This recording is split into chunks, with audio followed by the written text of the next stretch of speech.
Friends, time हमारे जीवन में बहुत महत्व रखता है। हम ना ही टाइम को देख सकते हैं, ना ही इसे छू सकते हैं और ना ही हम टाइम को फील कर सकते हैं। हम सिर्फ टाइम को मेजर कर सकते हैं। न्यूटन ने अपने समय में कहा था कि टाइम एक कांस्टेंट क्वांटिटी है और ये आगे के 200 साल तक माना भी गया। पर उसके बाद 1905 में सर अल्बर्ट आइंस्टाइन ने अपने स्पेशल थ्योरी ऑफ रिलेटिविटी में कहा कि टाइम एक रिलेटिव क्वांटिटी है, ना कि कांस्टेंट। तो क्या है ये time?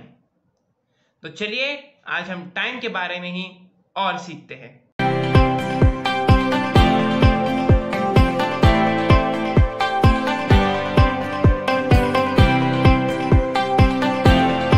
Hey guys, welcome to bright brains. तो आज हम टाइम के बारे में सीखेंगे। Time is passing of events. Time एक 4 डायमेंशनल ऑब्जेक्ट है। टाइम 3 डायमेंशनल में हम सिर्फ इवेंट्स को स्टडी करने के लिए ही इस्तेमाल करते हैं। जैसे कि हम उससे स्टडी करते हैं कि इवेंट का ड्यूरेशन कितना था, इवेंट कब हुआ और कैसे हुआ। तो ये है टाइम। एरिस्टोटल ने एक बार कहा था कि time is the most unknown thing of the unknown, और ये आज भी ट्रू है क्योंकि हम टाइम को पूरी तरह से अभी तक समझ ही नहीं पाए हैं। टाइम एक एरो की तरह है। इसे हम फिजिक्स में एरो ऑफ टाइम कहते हैं और arrow of time always moves forward, यानी कि वो जो एरो होता है टाइम का, वो हमेशा आगे ही जाता है, कभी पीछे नहीं आता। जैसे कि हमें पता है कि हम 3 डायमेंशनल स्पेस में आगे पीछे ऊपर नीचे कभी भी और कहीं भी जा सकते हैं, पर टाइम में ऐसा नहीं है। तो क्या टाइम डायमेंशन में डिफरेंस है 3 डायमेंशन से? टाइम पास्ट में बिग बैंग के समय जन्म हुआ था टाइम का, और आज प्रेजेंट में भी वो चल रहा है और फ्यूचर में भी वो चलता ही रहेगा। इसलिए 4 डायमेंशनल टाइम एक मूविंग डायमेंशन है जिसमें हम सिर्फ आगे जा सकते हैं पर पीछे नहीं। तो मैंने जैसे आपको पहले ही कहा कि टाइम एक एरो की तरह है और वो एरो हमेशा आगे की तरफ ही बढ़ता है। तो इसे साइंटिस्ट ने सेकेंड लॉ ऑफ थर्मोडायनामिक्स से रिलेट किया, जो स्टेट करता है कि the entropy of an isolated system always increases with time end of open system always decreases with time.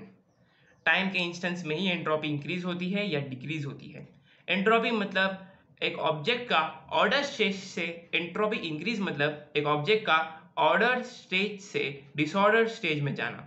जिस प्रकार बिग बैंग के समय यूनिवर्स एक क्लस्टर में आ चुका था, एक बहुत छोटी सी जगह में आ चुका था, जहाँ जो एक एटम से भी कम जगह थी, वो एक ऑर्डर्ड स्टेज में था यूनिवर्स, और उसके बाद बिग बैंग होने के बाद वो एक्सपांड कर रहा है, एक डिसऑर्डर स्टेज में जा रहा है। इसलिए हम कहते हैं कि entropy of the universe always increases. अगर सेकेंड लॉ ऑफ थर्मोडायनामिक्स ना होता, यानी कि अगर एंट्रोपी ना होती, तो हम टाइम को स्टडी नहीं कर पाते। हम ये कह ही नहीं पाते कि यह टाइम का पासेज हुआ है।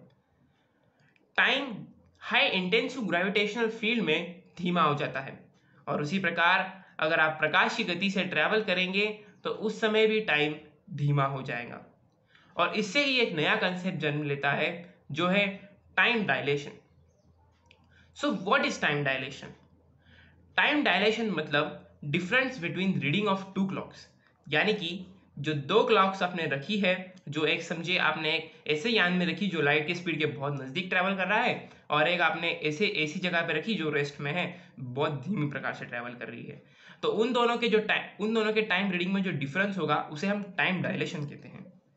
स्पेशल रिलेटिविटी के अगर एग्जाम्पल हम लेंगे तो समझिए आप एक ट्रेन में बैठे हैं और उस ट्रेन के पोर्च में आपके पास एक क्लॉक है और सामने एक स्टेशन है, उस स्टेशन पे भी एक क्लॉक है, और समझिए कि वो ट्रेन लाइट की स्पीड के बहुत नज़दीक ट्रैवल कर रही है।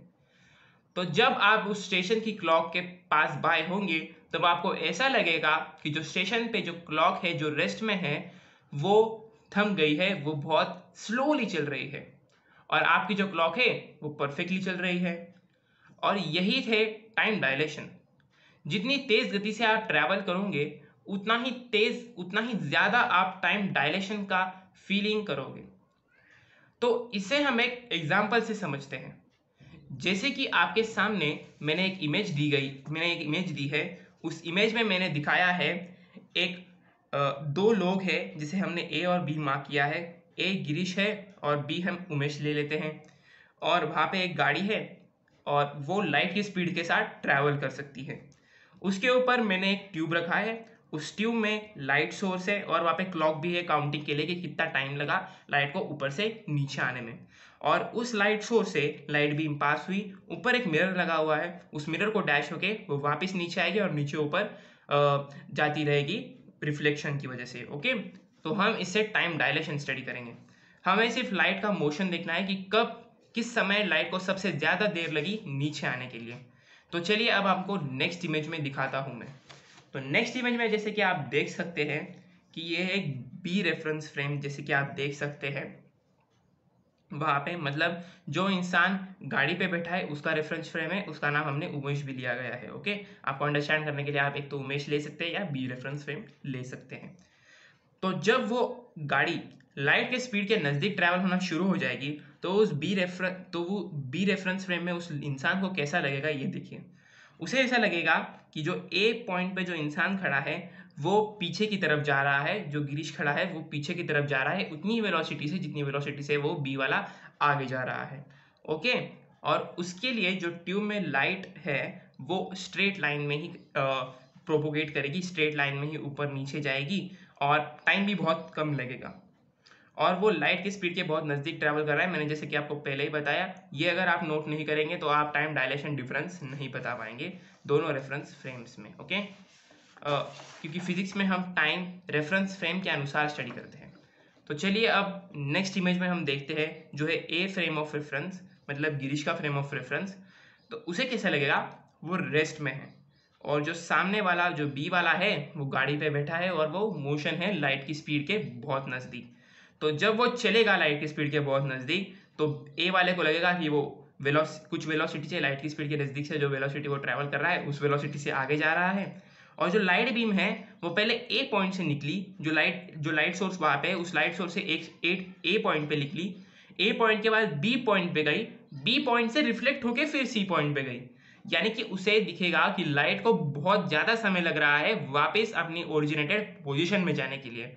और इसी समय हम देख सकते हैं, जैसे मैंने कंपैरिजन में भी दिया है दोनों इमेज के, जैसे कि आप देख सकते हैं कि दोनों इमेज के कंपैरिजन में सबसे ज़्यादा वक्त ए रेफरेंस फ्रेम मतलब गिरीश को देखने को लगा कि लाइट बहुत देर लगा रही है रिफ्लेक्ट होके नीचे आने के लिए।